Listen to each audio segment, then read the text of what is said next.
Welcome to SharedServicesLink.com Radio. This is our fortnightly show where we interview leaders of finance, shared services and outsourcing. I'm Sandra Higgison. I'm the Content Director at SharedServicesLink.com, and about 10 days ago, the team here at SharedServicesLink.com was running e-Invoicing Europe 2011. It was the third year we'd run this conference, and we covered a lot of material. To share her views on some of the meatier subjects that were discussed, I've invited our CEO, who also chaired the conference, to join us on the show. So, Susie, welcome. Thank you very much. Hello. Hi. So just to kick off, what were the most interesting findings that came out of the pre-conference survey that we ran with delegates? So yes, as you know, before each conference we do run a pre-conference survey, and we survey all the companies that are coming along to the event to identify some key trends, and we obviously share those trends. I open up the event by sharing some of those key trends that have come out of that survey exercise. And yes, for me, I took away kind of three key trends. The first one was that we were dealing with some really huge organisations. So, for example, 74% of the companies there were deploying either centralised finance or shared services. 53% of them were running off SAP, and then the majority of them were really running off Oracle. Interestingly, 71% of respondents processed over 500,000 invoices. So again, really talking about huge multinationals here. And 36% received those invoices from over 20,000 suppliers. So that was all very interesting. So contextually, we were talking about big multinational organisations, and my observation number one was that if you look at that in itself, you kind of think e-invoicing, my goodness me, 20,000 suppliers, 500,000 invoices, this could be terrifying. This could be a huge project. And actually, when you went down another level, you realised that those 500,000 or so invoices for a lot of the organisations were coming from over 21 countries. 58% of those respondents were receiving all those invoice volumes from over 21 countries. So you look at all that data and you think, yeah, a big project for e-invoicing, but when you boiled it down and actually realised that 80% of your invoices only came from 500 suppliers, in the case of 59% of the respondents, 80% of those invoices came from less than 500 suppliers, and for 71% of them, less than 10 countries, you move from what's a really scary big project to actually what's a very manageable project. So that was my observation number one. My second observation was that when we asked the delegates beforehand what's front of mind for you as far as e-invoicing is concerned, what's priority 1, 2 and 3, and their responses were, what came out top was VAT compliancy, supplier onboarding, and for the provider to be able to take any file format from the supplier, so there's as little change as possible, or at least take many file formats to impinge as little change as possible on the supplier. So that was number 2. And my third one as well, because we asked the delegates what would have enabled you to have got further down your project than perhaps you are today. And really the tune that came back, it was a big chorus of better relations with procurement. And that, of course, married with another question that we asked, which was how important is it to have procurement engaged in your e-invoicing project? And 92% said either very important or important. So those really were my 3 kind of key observations from gathering that data before the conference started. Okay, well, that kind of, I think, leads on really nicely to some of the top tips and the best practices that you shared at the beginning of the conference. Could you give us the ones that kind of stood out most to you from that list? Yeah, I suppose linking in with actually those 3. So one of them was, I gave away the top 10, my top 10, which has been built up over obviously a number of years of working with companies on their e-invoicing projects, and one of them is know your scope. So don't go in there thinking it's going to be a massive project when actually, when you boil it down and you identify where 80% of your invoices come from, it looks like a very different size of project. So knowing your scope is absolutely key. and also to outsource supplier onboarding. A lot of organisations think that they have the capabilities in-house to onboard suppliers, and actually a lot of the time they don't. And if you are looking to do e-invoicing through one network or a number of networks, finding out about their supplier onboarding capabilities is absolutely key. I think a lot of people accept that the technology is there, it works, it's been tested and proven.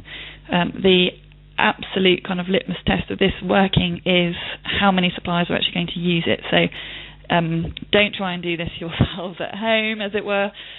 Do use the expertise that's available within the supplier, the service providers, and have them onboard your suppliers. They've got the tools, the training, all the collateral, the CRM tools that they need to onboard suppliers, and they really can see it right the way through. And the third one would be the importance of engaging procurement, which really kind of fits in with the observations from the survey, and the importance of engaging procurement before you've even built your business case and your requirement specification for e-invoicing. And the finance team that thinks that they can make e-invoicing work without engaging procurement will, unfortunately, they won't have a success on their hands. I don't think I've ever met a single e-invoicing success story which has just been done by the finance team. And the reason being is that it's all about supplier onboarding and supplier engagement, and who in your organisation has the closest relationship with suppliers? It's procurement. So they really need to be backing your project every step of the way. Okay, no, that's. I think a lot of companies. Well, I saw a lot of companies writing, or people writing things down as you were going through that list. So it's good to get them reiterated here. The event covered a huge range of case studies and presentations. We covered technology, change management, everything that you've obviously just mentioned. If you look across all the presentations and the discussions we had, what stood out to you? What were the main themes to emerge? Yeah, we had obviously some fantastic companies coming along and talking about what they've been doing in e-invoicing, but also what they're planning on doing, because we had EasyJet, for example, just that they haven't got their teeth into e-invoicing proper as yet. They're on the kind of the fringe, as it were, and putting together their business case.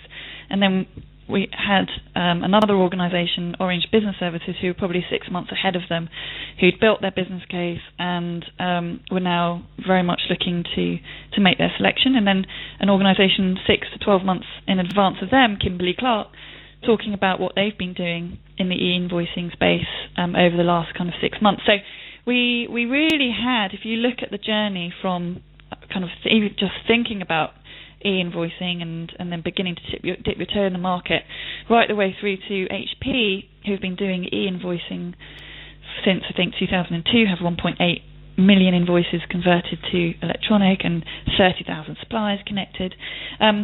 We really had a wide range of adoption represented at this event, which is one reason why we streamed it. We had a stream for mature organisations, so organisations with 40% plus conversion, and then we had a stream for the kind of newbies who were just starting out on their project, 0 to 40% conversion. But I think it was quite interesting because whichever session you sat in, you did see some key themes coming through again and again. And one thing was that what we're seeing from the likes of Orange Business Services and a few others, they're talking about, when they talk about e-invoicing, they're talking about the whole blend of technologies. So actually in their e-invoicing kind of project, they're including the OCR data capture piece to just sweep up the paper invoices and to deal with the higher volumes of paper invoices that will exist today and the lower volumes of paper invoices that will exist once they've rolled out e-invoicing completely. So that was quite interesting. So OCR, data capture, and other technologies being included within the e-invoicing project. Also, what came up was, and this was from EasyJet, the importance of having your house in order before you move to electronic, making sure your first-time match rate is really as high as it can be before you convert those nice, clean invoices to electronic. No point converting a dirty process to an electronic process, because then it will just be a dirty electronic process. the importance as well of not looking at e-invoicing in isolation, but in the round. And I think this kind of captures on the previous 2 points. So how does e-invoicing fit in with your purchase-to-pay process? And also, what are you going to do with that electronic invoice once it comes into your accounts payable environment, so that it really is touchless AP and not just electronic kind of receipt of that invoice. So I think those were some of the kind of at a kind of granular level. Those were some of my key things that I took away from those presentations. Okay, thank you very much. Now, one of the sessions that we ran was on day 2. We organised an interactive panel debate for a lot of the service providers, the leading service providers that we had there, to discuss interoperability, which we all know can cause a bit of a stir at times, and it seemed to draw quite a crowd. What were your main things you took away from that discussion? It was quite a unique moment. We had obviously those 5 service providers represented. So it's Ariba, Certipost, AB10, Tradeshift, and Basware, and then we had Charles Bryant from the European Banking Association, and it was chaired obviously by Simon Dunn from HSBC, and it was very, very interesting setup, and I was quite interested to see how much we were going to stay on topic, because obviously we had a bunch of competitors up there, and not all of them necessarily like each other. So it was interesting to see how it would work, and it did work. And on the whole, everybody did stay on topic. And I think my general takeaway is that the interoperability debate is there, and it will continue to be there, and it will continue to be a bigger debate year on year. But my view today for, say, Western Europe and Central Europe, which isn't mature in its adoption of e-invoicing, only 10% of the 30 billion invoices in Europe are actually electronic, so the other 90% is actually manual, so it is still immature. So I think interoperability becomes a very, very urgent issue in a mature market, and we're not mature. So I think it's important, but it's not urgent today.